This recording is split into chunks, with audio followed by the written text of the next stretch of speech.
People say you can measure a biotech company's ethics by the way its lab smells: ethanol, scorched plastic, and a hint of arrogance scrubbed until it's sterile. Helix Vita Biotech in Seattle, Washington, a company that calls itself a pioneer in cell therapy and honestly, a pioneer in packaging ambition. I've worked here for 16 years. I've seen everything blow up except the company itself. My title sounds dry: Head of Biosafety Control. It means if a cell sample fails, I am the last signature on it. If something goes wrong, it goes wrong in my hands. I used to believe I was part of something good, until the day Sloane Carver walked in. She entered the lab like an influencer who'd lost her GPS: white blazer, a smile practiced in the mirror, and a bouquet of fresh flowers placed next to the test tubes. "I want to bring positive energy into this space," she said, voice light as latte foam. I just replied, "Positive energy doesn't sanitize anything, Sloane." She laughed, the kind you hear from someone who doesn't understand but is afraid to lose points. Sloane was our new director of strategy and the wife of our CEO, Victor Carver. Victor used to believe in science. Now he believes in the woman who believes in aesthetics. Helix Vita used to be a company built by people. Now it's a company built by ideas stuffed into PowerPoint decks. In the marketing wing, there's a slogan on the wall, big enough to guide airport traffic: "We don't sell products, we sell possibilities." I look at it every morning and think, one day, we'll sell our conscience too, wrapped in a spring campaign. 3 months after Sloane arrived, she held a company-wide meeting, complete with a ring light and a pink microphone.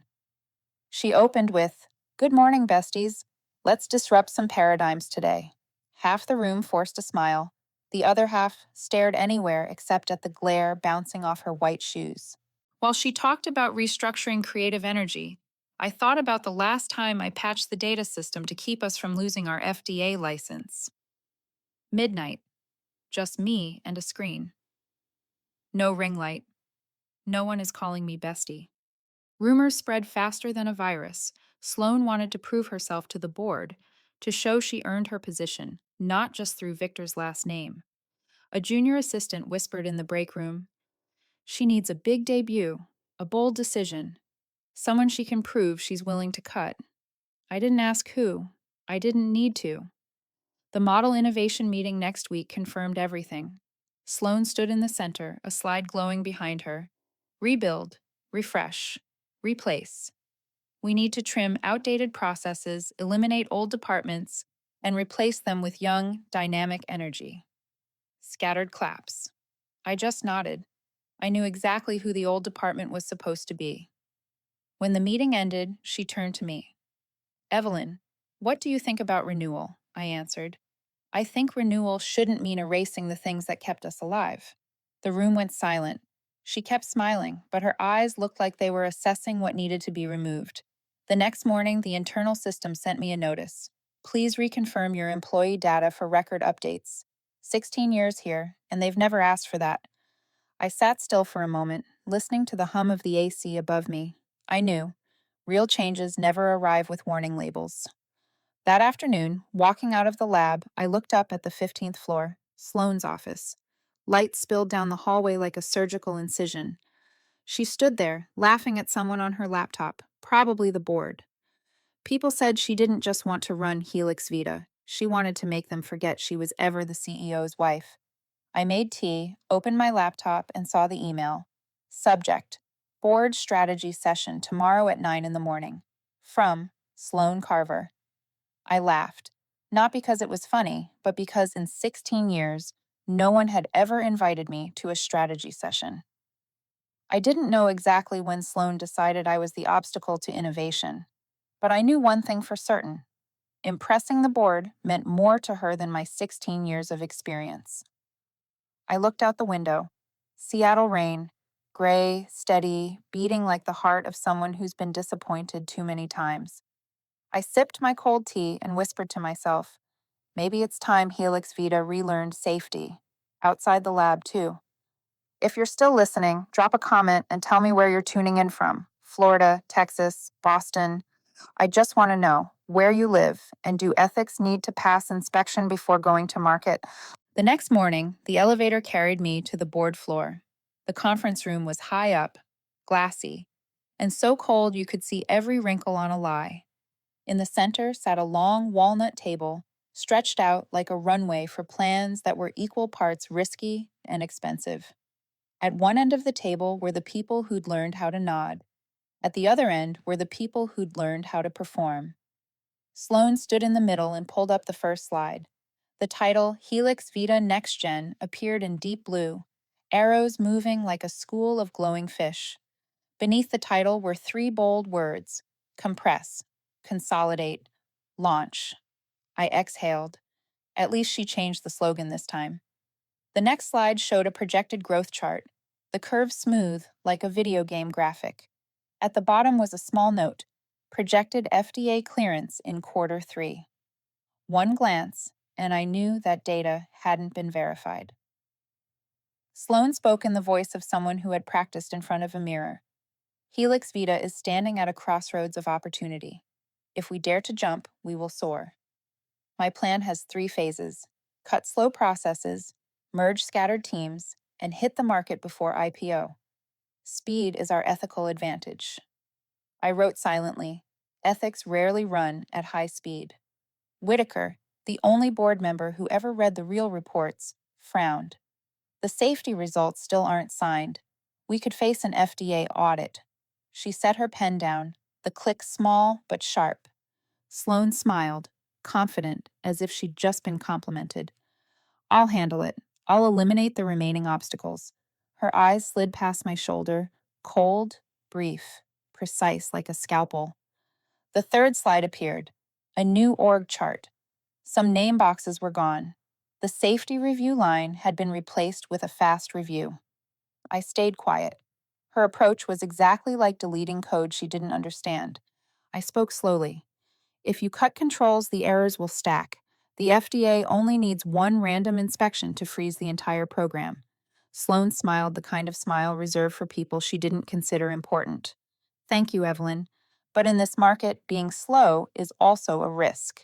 Then she turned to the board. I propose giving the CEO's office final approval authority to remove the bottleneck. I take full responsibility. Lang, the fund's representative, nodded. That's the spirit we need. Victor, the CEO, and her husband stayed silent, eyes fixed on the slide as if they could see the ladder he and his wife were climbing. The board chair asked, "And if there's legal exposure?" Sloane answered softly, "We're not doing anything wrong, just doing it fast." The word fast hit the room like a grain of sand landing on glass. Once the meeting wrapped, people drifted out with hollow handshakes. Victor walked behind the table, gently touching his wife's back. "Go ahead. They want decisive action." A decision was signed without any paperwork. I waited until the room emptied, then stepped forward.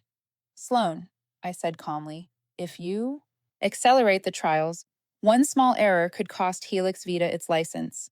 She adjusted her hair in the black screen, her reflection layered over mine. "Or," she said, "I get promoted, who can say?" Then she turned, her smile polished to perfection. "I'm not a roadblock. I'm the reason this company is still alive." "Exactly," she said. "And that's why it needs to change." The hallway lights reflected blue and white. Victor was waiting, handing her a thin folder. "The board wants you to move now. I told them strength is a plus." I walked past them. Sloane called after me, voice warm like freshly pressed velvet. "Evelyn, to keep things simple, transfer your final approval rights to the CEO's office. Just temporary, 30 days. "The CEO's account isn't where you put test tubes," I said. "We'll be safe," she smiled, "because we'll be fast." That afternoon, an internal email arrived. Final signature authority reassigned to the office of the CEO. Temporary SOP, 30 days. One line to legitimize a reckless decision. Greg from HR passed by, whispering, "Don't ask me. I sign whatever they hand me." I nodded. That's how a system starts breaking, one signature at a time. That night, a junior engineer messaged me. "Evelyn, is it true they're cutting safety checks?" I replied. Worrying is a healthy reflex when reckless people call themselves brave. By morning, my inbox erupted. PR wanted to redefine the term validation. Legal asked to simplify compliance language. Finance wanted to know how much money we could save without controls, all within one day. A plan was in motion, and no one dared stop it. At the far end of the hall, the elevator opened. Sloane stood inside, smiling. Evelyn, you think I'm reckless, don't you? I think you're playing with something you can't regenerate. Trust. If we stay old, we'll die in the lab. I wasn't born to die in a lab. Neither was I said. But I wasn't born to kill people with errors either. The elevator doors closed, catching my reflection in the silver light. Calm. Not angry, just clear. At noon, Victor sent a company-wide email. Helix Vita is entering an acceleration phase. The CEO's office will remove bottlenecks. The new slogan sat at the bottom. Speed is how we care. I let out a quiet laugh. If speed is how they care, patients should learn how to run. Late that evening, I stayed to review the system logs. Everything was still clean, until someone decided to clean it manually. I locked the backup into my private vault, a habit I consider a form of prayer. Outside, Seattle rain fell in thin, steady lines, like silver threads stitching up a wound without anesthesia. From the moment she said eliminate obstacles, justice had been polished into a marketing prop. And the best polishers are the ones who know how to hold a mirror at the perfect angle. She knew that. And I knew something else. The cleaner the mirror, the easier it is to see the cracks. Tomorrow they'll call it leadership, and I'll call it what it really is, a chain reaction. The email arrived at 7:42 in the morning. Subject: Quick sync. Transition 4:30 in the afternoon. No greeting, no context. Just one line, cold as a blade. I looked at it and knew instantly. This wasn't a meeting. It was an execution time. The entire office was quieter than usual. When I walked past HR, a few people paused their typing for half a second. An instinctive flinch at the scent of endings. Greg avoided my eyes, holding his coffee like a shield. I didn't ask. Some things you don't force the messenger to say. I kept working, checked the final safety review for the trial batch, downloaded the system logs, and locked internal access. The final backup was encrypted, separate, and legal. A pre-stress check, like one engineer once told me, if you know the dam is about to break, get your boat ready first. By 4, I packed my desk, shut down my machine, and brewed one last cup of mint tea. The metallic taste at the tip of my tongue, the taste of an ending you saw coming. The HR room was white and cold, the disinfectant smell thick, as if designed to scrub emotion out of the air. Sloane sat waiting, legs crossed, in sand-colored blazer. On the table were 2 envelopes, one with the Helix Vita logo, one plain. Evelyn, she said, voice light, well-rehearsed. The company is entering a phase of renewal and agility. The board supports me 100%. I sat down, hands on my lap. They will love you until they need someone to fix your mistakes. A tiny wrinkle appeared at the corner of her mouth, then vanished. I believe everyone has their own value. My value, I said, sits in the things you never bothered to see. The door opened. Greg walked in, pale like someone who had just signed an eviction order. He placed a folder in front of me. Standard severance package, he murmured. 3 months of pay, extended insurance if you enroll before Friday. I folded it, voice steady. Thank you. Then I looked at Sloane. I will leave, but the system will leave with me. She froze for a moment. Just one blink, but enough to reveal the first crack in her polished confidence. I set my badge on the table. Quiet. The faint plastic against wood sounded like the last heartbeat of a partnership. Greg stood up out of habit. I didn't look back. Good luck with your speed, Sloane. I walked toward the door. Evelyn, she called after me, trying to steady her tone. No one is irreplaceable. I turned slightly. I know. But no one replaces the consequences. The elevator descended, slow and smooth. Each floor that slipped past felt like a layer of memory peeling away. The night I fixed a failure at 3 in the morning, the time I protected the system from malware, the line of code I corrected after she called it old. The lobby opened, reflecting my shape in the glass. Calm. The atrium was silent. No goodbyes. When I stepped outside, Seattle rain poured, thin, cold, needing no thunder to make itself heard. There's a saying: in corporate ethics, there are no corpses, only data without a keeper. Today, the data just lost its keeper. I walked to the corner cafe, where the barista still remembered I liked my espresso without sugar. I sat by the window and opened my personal laptop. The screen lit up, clean lines of code flowing, my work, my scripts, written back in 2016 when people still thought AI was just a trend. I didn't break anything, didn't delete, didn't sabotage. I only closed access. A door doesn't need a lock, it just needs to stop opening. Outside, the rain tapped the glass, like threads sewing up a wound in a hurry. In my mind, Helix Vita's system kept running, confident, loud, unaware that its final bolt had just been removed. My phone buzzed. A new message. Sloan. The board loved it. They said I finally made a tough call. I stared at the screen until the notification faded under the cafe lights. She finally had what she wanted. Praise. I put the phone away, took a sip of coffee. The bitterness was honest, more honest than any thank you I ever heard in that building. Night fell, and an automated email arrived. Access revoked. All internal credentials have been removed. I laughed. They were fast, exactly like their new slogan. Outside, the city shimmered like a pool of liquid silver. I saw my reflection, neither winning nor losing, just free. On the 15th floor of Helix Vita, a woman believed she had just done the right thing. But in science, the most dangerous thing isn't being wrong. It's believing you're right. 2 days later, the city woke to rain and headlines. No sirens, no explosions, just numbers falling in free fall. On my phone screen, a small alert flashed. Biosafety monitor response delay detected. Then a second one, a third.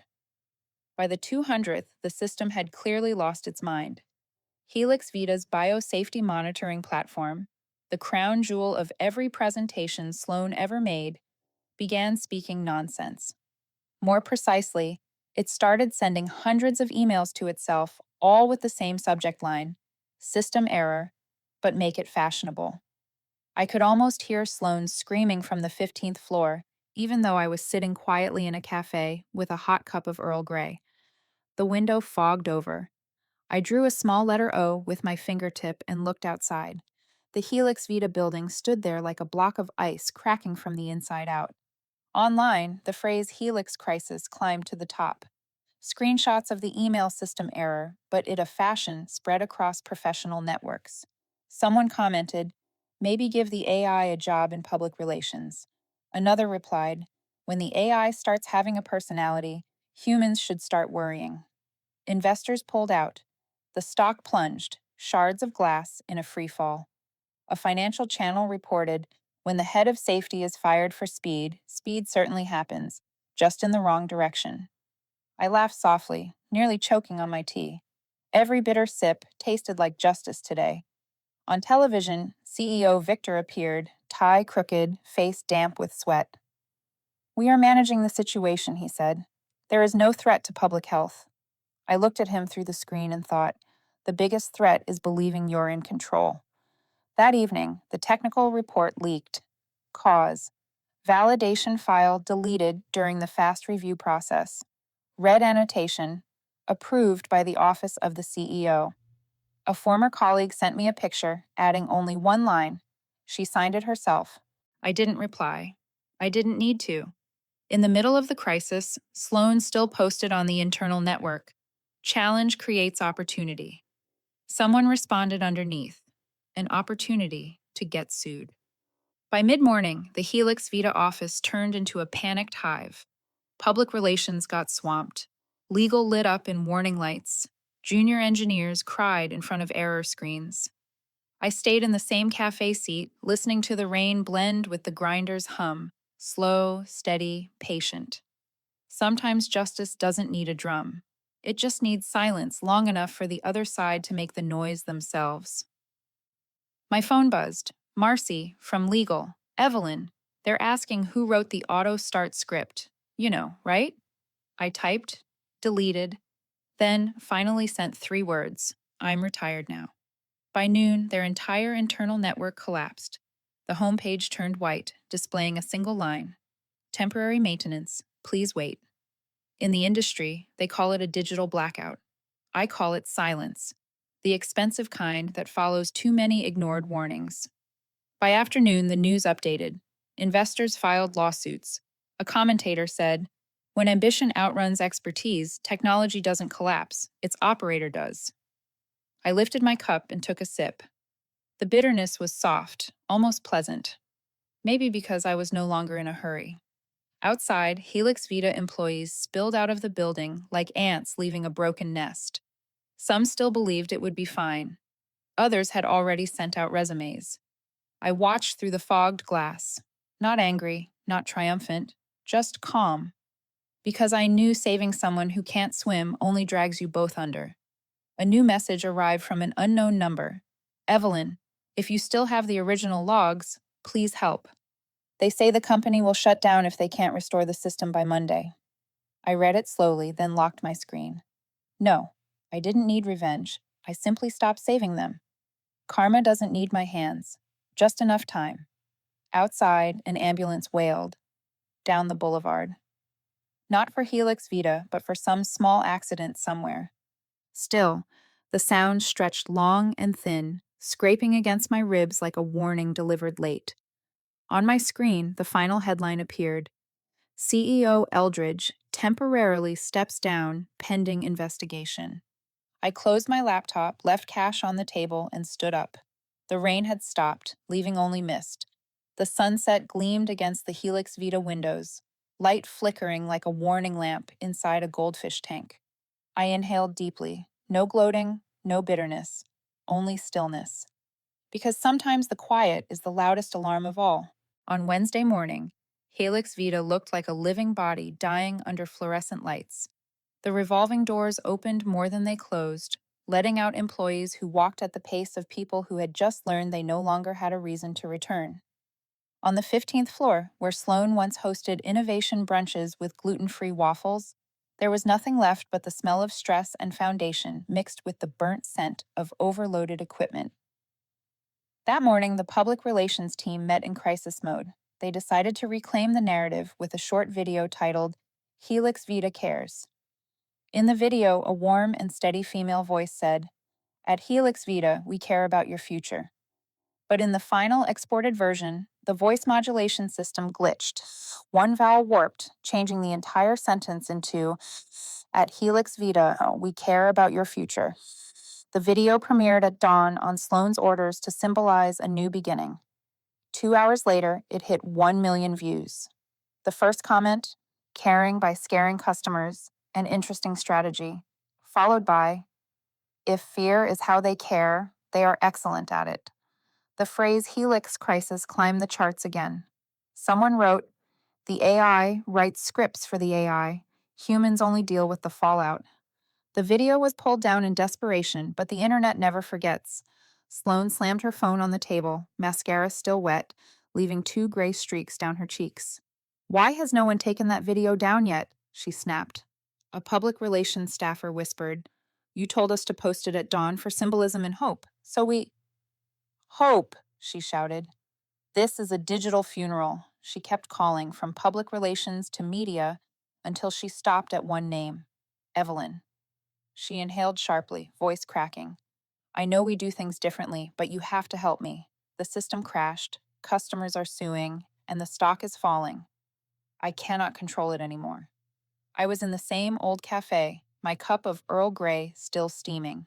"Sloan," I said, "I helped you for 16 years. You just never noticed." Silence on the other end. I heard her breath break a little. "Evelyn, I was wrong. I just wanted them to see that I was worthy. I did not mean to ruin things. I just did not want to be dismissed." I answered slowly. "You were not dismissed, Sloan. You just confused creativity with recklessness. Those two are not relatives." At that moment, another voice said off camera, "The live stream is starting, Sloan." She lifted her head. I heard her inhale, then switch into broadcast mode. That afternoon, she went live. "Hello, everyone," her voice trembling but trying to brighten. "I know the past few days have been difficult, but I want you to see that I am strong. White lights hit her pale makeup. The two mascara streaks were still there, evidence captured in high definition. She smiled, then cried, then smiled again. The live stream exploded in exponential waves. Comments pelted the screen like hail. Is she crying about the company or because her filter failed? Smart people know when to go live. Wise people know when to pull the plug. The public relations team removed the full video after 2 hours, but a 15-second clip, Sloan sobbing while saying, "We care," spread everywhere. A satire channel titled it, "Chief Executive Officer in 4K Meltdown." Memes followed. Helix Vita testing pharmaceuticals, failing at emotions I watched without laughing. Because beneath the lipstick and taglines, she was still human, scared, hollow, lost. The tragedy was choosing the wrong battlefield to be strong in, the camera instead of her decisions. By late afternoon, Helix Vita's legal department issued a notice, an investigation notice of potential data misuse. A former colleague sent me the PDF with a note. She is blaming someone for tampering with the system. I read until I reached the line. Possible breach related to former employee Evelyn Hart. A soft laugh left me. Of course. I reprinted my non-disclosure agreement, signed it again, and saved the digital copy. In law, silence is not avoidance, it is preparation. That evening, the news updated. Helix Vita's license was temporarily suspended. On television, Sloan walked out of the building, still managing a strained smile for the press, hair frayed under the rain. The anchor spoke slowly. Sloan Eldridge, once praised as a face of innovation, is now under internal investigation. I turned off the television. Outside the window, the rain fell softly and evenly, as if nature was washing away what people refused to name. My phone buzzed. A message from an unknown number. They want you as a witness. I looked at the screen, quietly. She had destroyed everything herself. I had only stood at a distance, the way someone who used to put out fires stands and watches the ashes drift. I put on my coat and stepped out of the cafe. The Seattle night was cold but clear. Across the street, the billboard still carried the old slogan, "Speed is how we care." The letters were blurred by rain, leaving only the final words, "We care." I smiled softly. Now they have all the time in the world to think about it. 3 weeks later, Helix Vita was no longer a company. It was a crime scene. The hallways were long and too bright, fluorescent light reflecting off pale stone floors where only the footsteps of auditors still echoed. The double helix emblem had been removed from the main lobby. Someone claimed it was for cleaning, but everyone knew the thing needing cleaning was never the logo. That morning, the FDA and the Securities Commission launched simultaneous investigations. A line of people in black suits entered without knocking, carrying folders thick as pre-printed verdicts. Outside the conference room, a small sign was taped up. Internal review, restricted access. Inside, Victor Eldridge, the CEO and Sloan's husband, sat at the center of the table. His tie undone halfway, eyes bruised, voice cracked. Who approved these numbers? No one answered. People kept their heads down, tapping on keyboards like actors pretending to work. Finally, Dr. Heller, head of the science division, stood. His voice was even, dry, stripped of emotion. The approval email was sent from your account, Victor. Victor froze. Impossible. I never sign unverified reports. Heller flipped the folder open. Your account logged in at 2341 from the internal IP of the Innovation Office. The user was identified as Sloan Eldridge. The air turned solid. Victor whispered, barely audible. She used my account. Heller looked at him. Not judgment, only the tiredness of someone who had seen this coming. She may have believed that if your signature was there, the board would trust it. And they did. An investigator from the Securities Commission spoke, voice flat as a weather report. Falsifying listed information is a federal offense, sir. No one responded. Only the slow tick of the wall clock filled the room, a quiet countdown. Later that afternoon, in a small cafe in South Seattle, Evelyn answered a call from an unfamiliar number. Ms. Hart, This is Agent Collins from the Securities Commission. We request your cooperation in the Helix Vita investigation. I no longer work there, we know, but you are the only person who retained the original system logs. I understand. We need you to be present tomorrow morning at 10. All right. She set her phone down. Outside, rain tapped steadily against the glass. Steam rose from her cup in soft spirals, like an old promise whispered back. Truth never needs to run, only wait. The federal inquiry room was bright white, quiet enough to hear pages turning. Evelyn sat across from Dr. Heller, now serving as technical advisor to the auditors. He asked, "You brought the logs?" "Yes, encrypted and stored offline. I printed a copy on paper." He nodded. "You should know that what you submit today may become courtroom evidence." "I know. I am only returning what the system saw. Software has no talent for lying." Heller bowed his head slightly, his voice smaller. "You kept the evidence all this time. Now is when it matters." The words were soft as breath, yet heavier than any verdict. That night, the news opened with the headline, "Helix Vita is under federal investigation." Footage of Sloan appeared. She hurried out of the building, eyes swollen, one hand covering her face with a stack of documents. Reporters shouted, "Did you forge the signatures? Do you admit misconduct?" She gave no answers. The car door slammed shut, swallowed by flashing lights. One news site wrote, "The woman who sold speed as virtue may now face justice at its slowest pace." The line spread across the internet like a proverb no one dared revise. The next morning, Evelyn entered the federal hearing room. She placed her folder on the table, speaking clearly, not shaky, not raised. "You confirm this is the original system log?" a lawyer asked. "I confirm." Line 2348 states, "Manual override users Eldridge." "Can you guarantee no one else accessed the system at that time?" "I can." "Logs are incapable of pretending." The room fell into silence. A young investigator nodded slowly, as if hearing a new definition of justice. The moment data begins telling the story for the people who could not. Meanwhile, in his old office, Victor signed his resignation letter. The final line read, "I accept ethical responsibility for the failures and oversight." He read it carefully, then let the pen fall, as though cutting the last tie to a beautiful illusion. The door opened. Sloan stepped in, pale makeup, dry lips. "I never meant to hurt you. I only wanted to save the company." Victor looked up, exhausted but not angry. "By forging my signature, I thought they would believe it more with your name. You were right. They did. But now they also believe I lied." She broke down, mascara dripping into two thin black trails. Victor spoke slowly. "You once said that speed was ethics. Now you see, ethics without time to think is just an accident enlarged." She didn't answer. He walked past her. The room held only the hum of the air conditioner and the scent of expensive perfume mixed with fear. Late that night, Evelyn opened her laptop.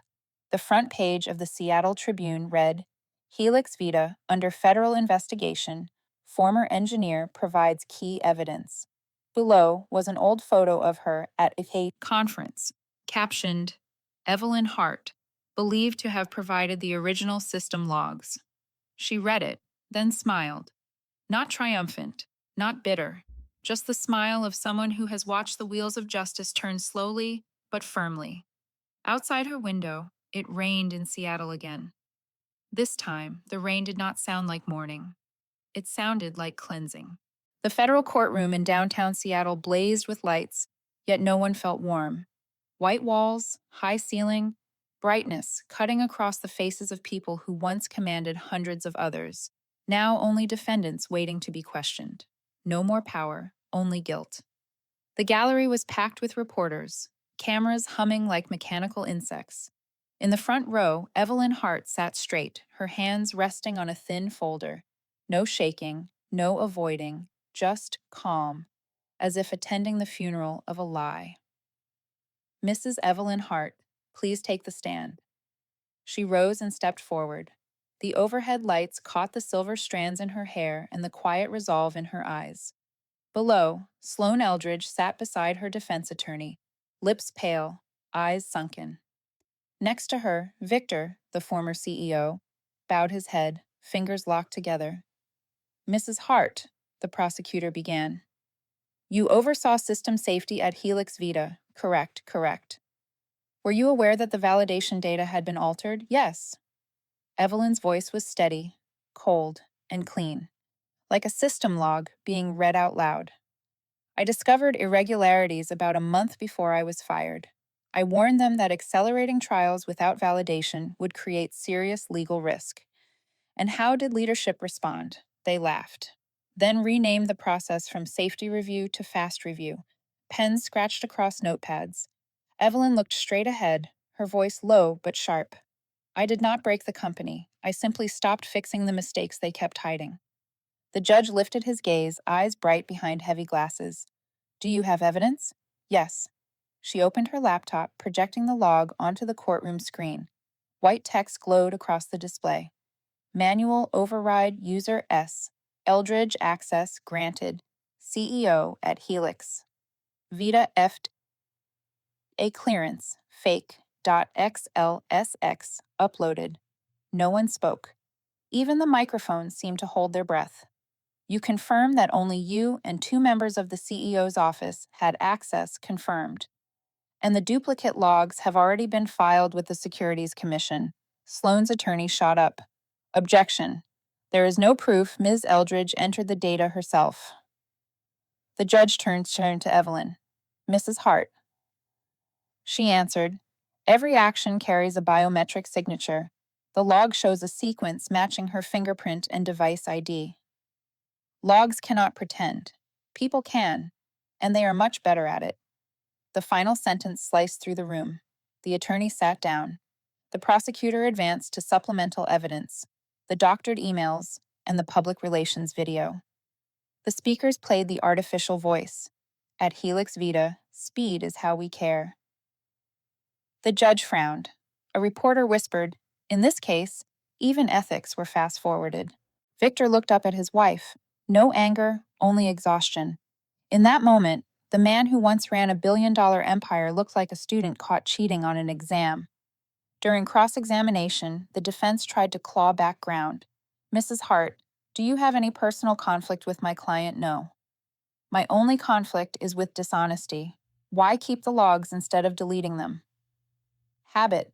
I used to tell my students, when you write code, assume one day it may testify for you. A few soft laughs broke out, thin as breath. Order, the judge said, tapping the gavel lightly. The prosecutor stepped forward again. Mrs. Hart, if you could go back, what would you do differently? Evelyn paused. I would leave sooner. Some companies do not need heroes. They need mirrors. Silence swallowed the room. A pen rolled off a desk and kept rolling. 2 hours later, the judge returned with the findings. His voice was firm, even, and mechanical. Based on the evidence, this court refers the matter to criminal authorities. Sloane Eldridge is charged with financial fraud, falsifying medical data, and forging signatures. Victor Eldridge is subject to investigation for complicity through negligence and abuse of authority. 3 strikes of the gavel. Final. Sloane lowered her head, her shoulders trembling once. Only once. Victor stared at the floor, his hand no longer reaching for hers. The courtroom stayed bright, but no one truly saw anything anymore. That afternoon, the front page of the Seattle Tribune ran a bold headline, Helix Vita Couple, under federal probe. Below it, the subheading, The Quiet Whistleblower, How a Silent Engineer Brought Down a Billion-Dollar Lie. Evelyn read it, the blue glow reflected in her eyes. No joy, no bitterness, just the faint smile of someone who had watched the wheel of justice complete a full, slow turn. Reporters called for interviews. She responded simply, I have nothing to add. The truth already spoke. A week later, a letter of thanks arrived from the commission. The final line italicized, Your testimony restored faith in the system. She folded the letter and placed it beside the old log, the one she had never deleted. Seattle's night was still. The Helix Vita building is now dark, with a for lease sign hanging crooked by the entrance. Evelyn paused across the street, looking up at the 15th floor, the once blinding conference room, now honest darkness. She whispered to herself, in the end, silence learned how to speak. Then lifted her gaze, eyes catching the glow of the street lamps. And sometimes it speaks louder than the law. She walked away, not fast, not slow, like someone who knows justice never needs to rush. It only needs to arrive. 3 months after the trial, Seattle was raining again. Not the heavy storm of the crisis days, but a thin, quiet rain, as if the city were rinsing off old dust. In the northern part of the city, a small glass building carried a new sign: Northwest Institute for Research Integrity. Inside, among bright green ferns and white walls, Evelyn Hart sat across from a group of interns.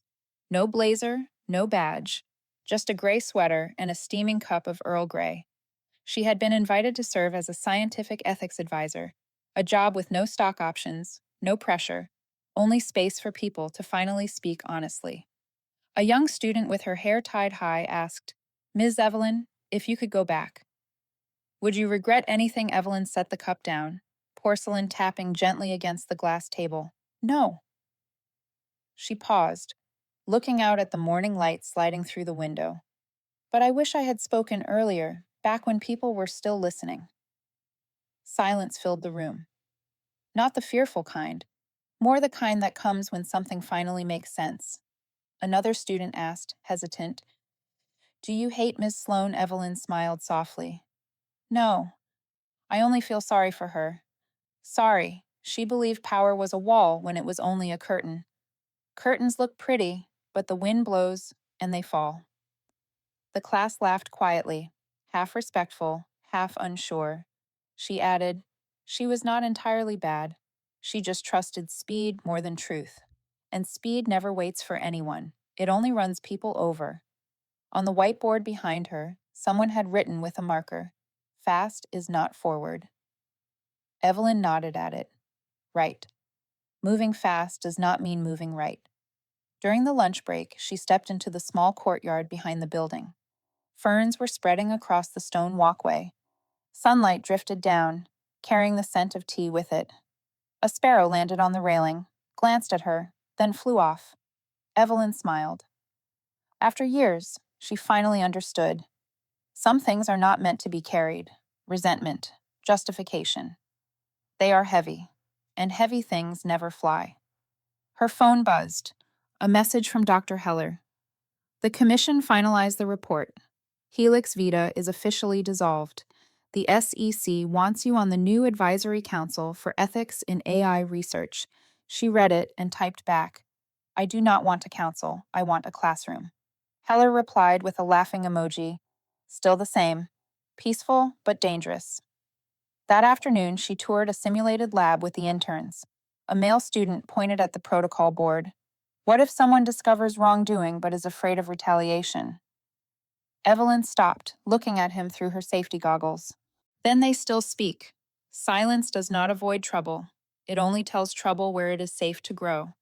She lifted her goggles, voice softer. "Sometimes people call it whistleblowing. I call it delayed honesty." In the corner of the room hung a photo from last year's conference, showing her beside a sign that read, "Scientific truth is a human duty." People said the photo was inspiring. She always found that funny. Inspiration was just a fancy word for reminding people to do what they should have been doing anyway.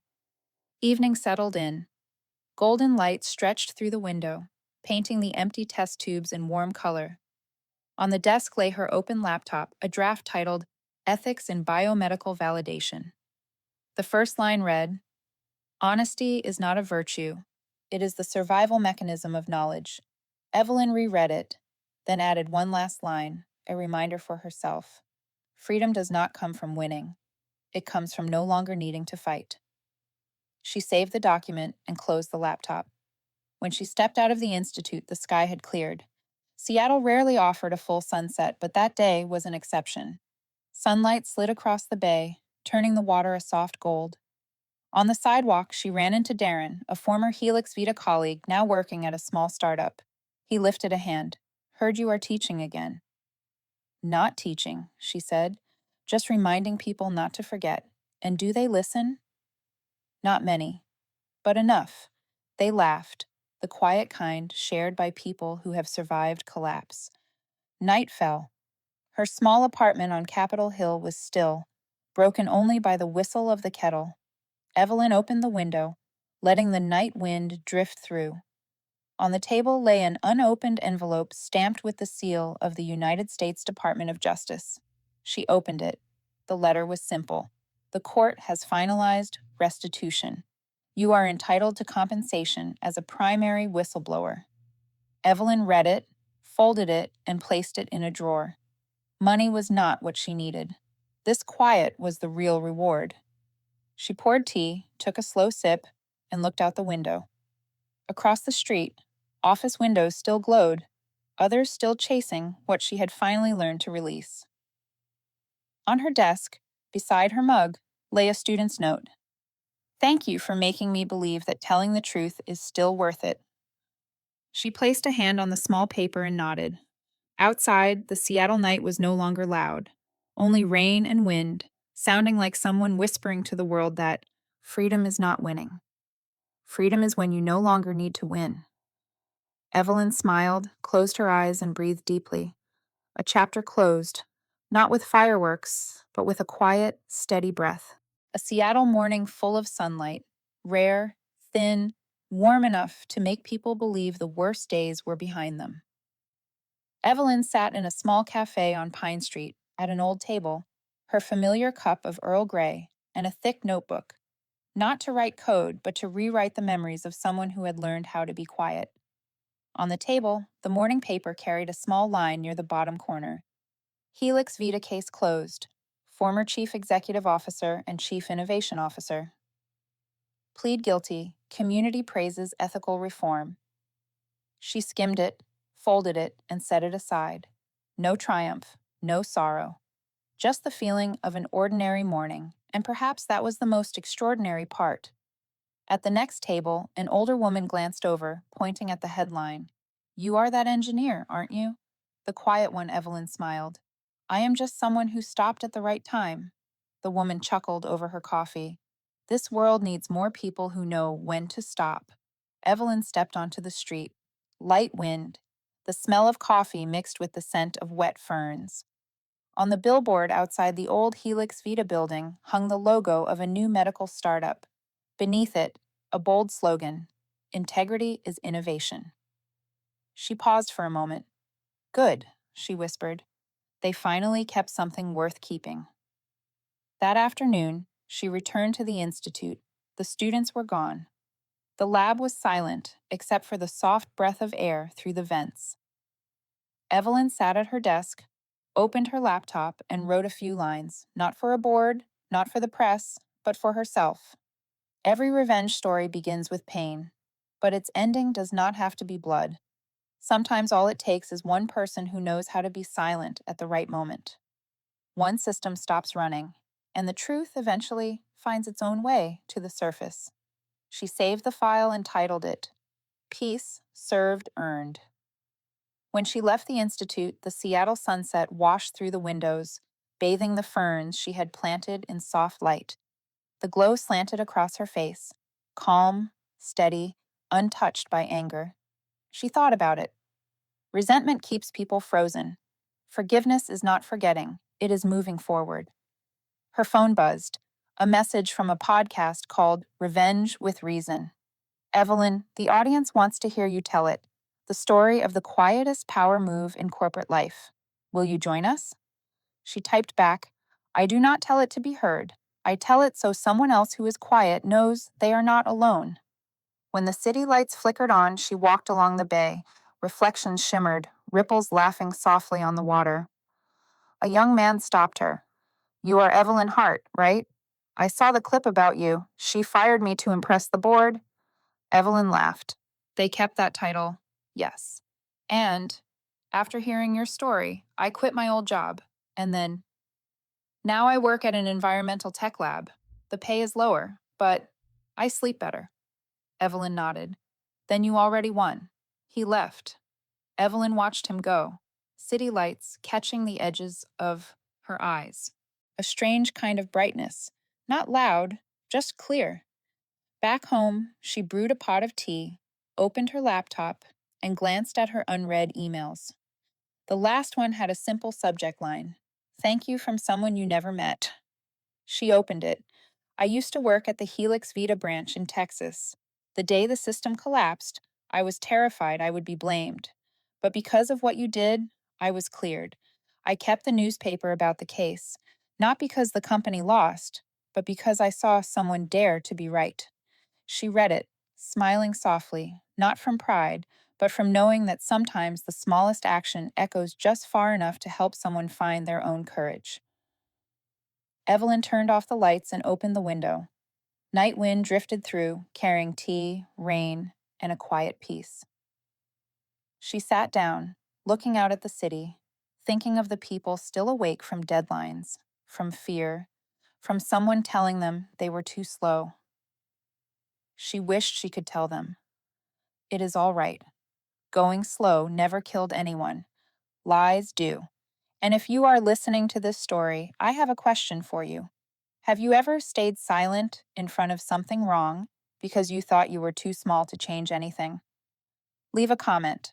I want to hear your answer. And if Evelyn's story made you rethink the idea of justice, hit subscribe. Not for the algorithm, but because somewhere out there, someone still needs to hear that the truth deserves to survive. We tell these stories not for revenge, but to remember. Sometimes silence is the loudest voice humans have ever created. I am your storyteller. Keep a corner of peace for yourself, and a piece of courage too. See you in the next story.